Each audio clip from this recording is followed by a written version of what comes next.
Hello, beautiful people. Normally, I do these with interviews, but I am back again on Friday with another mini episode.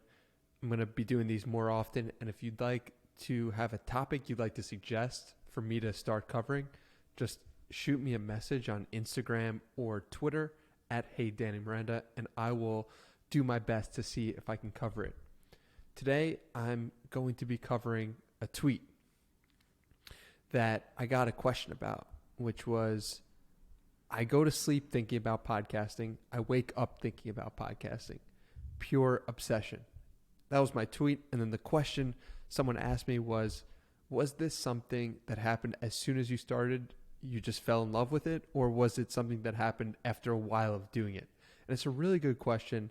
And when I talk about podcasting as an obsession, I really want to put it in the context of how it came about.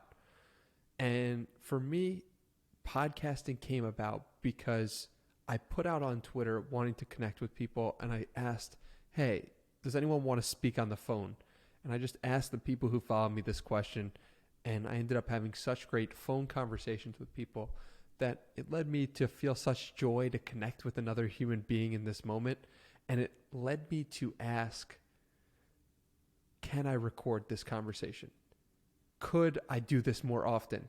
And what are the ways I could go about doing this more often? And that turned into a podcast of just pressing record and doing the podcast. I think it's also important to note what happened before I found this obsession and what I did before I was truly obsessed with it. So we'll go into those two topics. What happened before I was obsessed with podcasting was I was writing a lot. I was blogging, I was tweeting, and how I got to that point was I asked myself, what was I doing as a kid just for fun? So for me, that was writing newsletters. Like when I was 7 or 8 years old, I was writing a newsletter for fun of just like the latest happenings in the world. And my grandma would go around selling these newsletters to her friends, God bless her heart, for I think $5 a pop. And those were like my first memories of the first things I was doing purely for fun. I remember getting that Microsoft Word document all fired up. And when I was a kid, I would be writing sports and writing blogs. And I was on Twitter when I was 13 writing a blog. And I was on Twitter when I was 15 writing a different Knicks blog. So I said to myself, why don't I go back to what I was doing as a kid just for fun with no expectation of making money? And so I did that starting in March of 2020. This is before podcasting, before I found the obsession of podcasting. I did the writing and I was having fun writing, but I wasn't really seeing results from it. And I was putting so much effort and joy into it.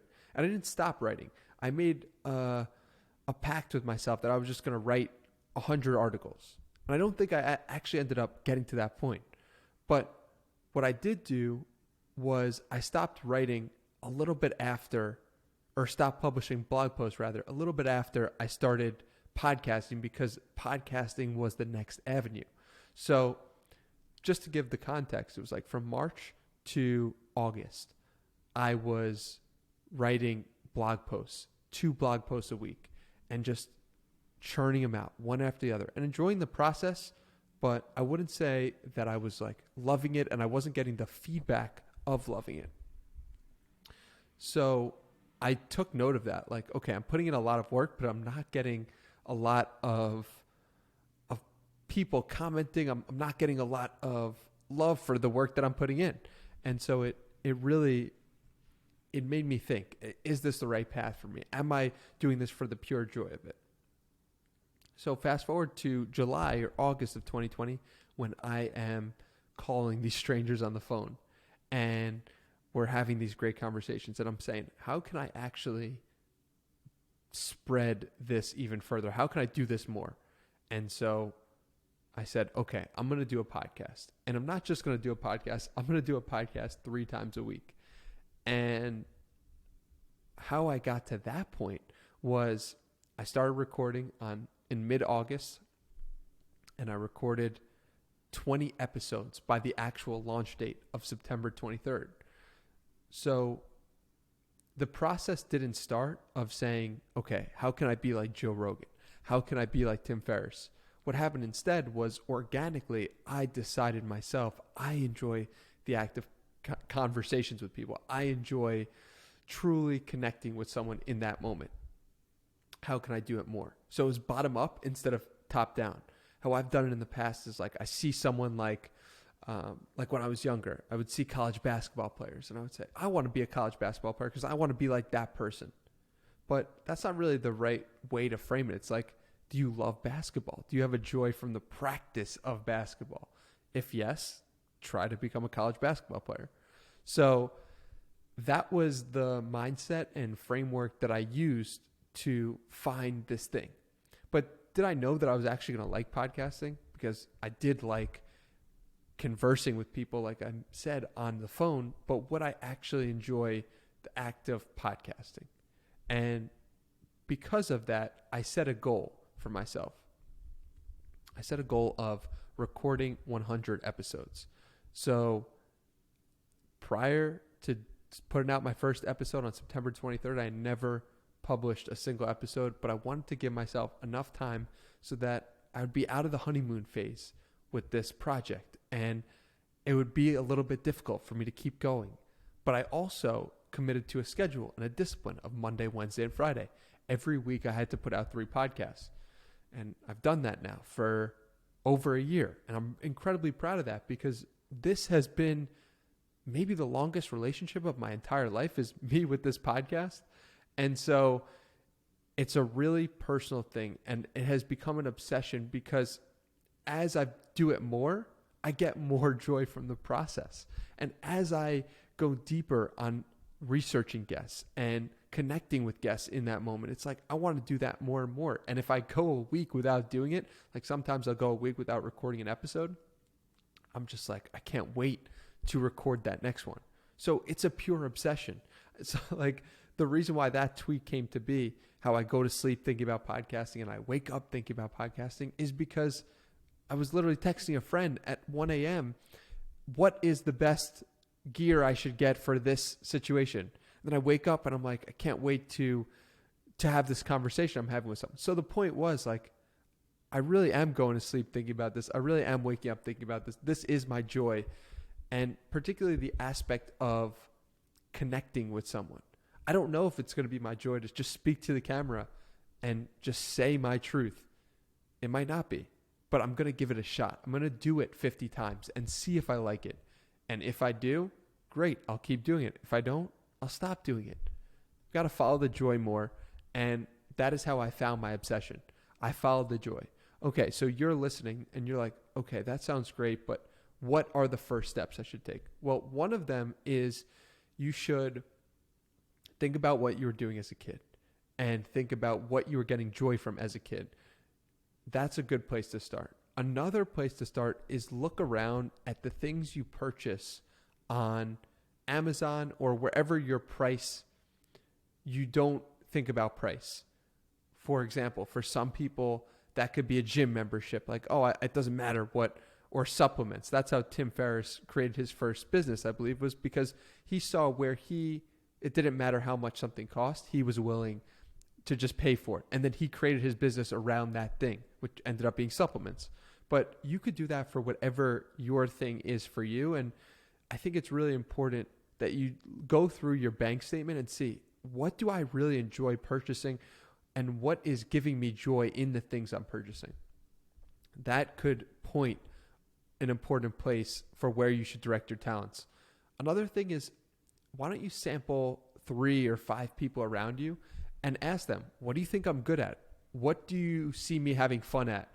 And where do you think my talents lie? Sometimes the people around us know the answers way before we do, or way before we've admitted the answers to ourselves. So those are a few ways that I think anyone can go about finding their thing, their obsession. Another thing I want to point out is that it's okay if you don't have your thing yet. An example I really like to think about is the story from Jason Khalipa. his daughter ended up getting brain cancer or some sort of cancer. I'm not sure which cancer it was, but he remembers how his wife found her calling or her obsession from his daughter having brain cancer. And that's pretty crazy to think about. So it's like maybe your calling or your obsession hasn't come about yet, and the only thing that is stopping it is time, and it will develop in time. And it's just something to consider. It's like maybe our obsessions, maybe the things that we are most passionate about hasn't come upon us yet, and it will come upon us later. I wasn't in a place 5 years ago to start a podcast, even though it would have been a really smart thing for me to do from a podcasting perspective. I just wasn't there mentally. 3 years ago, I wasn't there mentally to put myself out there. But I'm so grateful that as I started to love myself more, as I started to become more disciplined individual, I then got into the path of podcasting. Because if I had started this when I was undisciplined or didn't love myself, I would have quit doing this. Like I quit a million other businesses and a million other ideas. So I think that the discipline and self-love components were really key for this obsession becoming an obsession. And also it happened at the right time for me. So I don't want anyone out there beating themselves up like, oh, how come this guy's got their obsession? I don't yet. It's all good. It will come to you if you put in the work, if you do what you need to do to become disciplined. For me, I became disciplined by doing 75 hard and having accountability. And maybe that is something I will talk about in a further episode. But I started to love myself because I read Kamal Ravikant's book, Love Yourself Like Your Life Depends on It. And I followed the practices and I did it over and over and over again. And so self-love and discipline are two reasons why my obsession is my obsession. Because I love this pursuit of podcasting. I'm disciplined in the activity of it. And it creates this virtuous cycle that is magical. Because as I do it more, the better I get, the more I love it. And then I do it more, and then I love it more. So I wish and I pray that everybody finds their thing where they can grow from podcasting the same way that I have. But it doesn't need to be from podcasting. It could be to anything. And I hope everyone finds their thing. So that's all for today. If you enjoyed this episode, let me know on Twitter at HeyDannyMiranda, also on Instagram. And if you're watching on YouTube, drop a comment down below. I'll be sure to respond to it. Thank you for getting to this point in the episode. I'm really grateful for you, truly from my heart. Thank you for watching. I'm just new at this journey of talking to the camera, but hopefully some of that made sense to you, and I will see you in the next episode. Peace.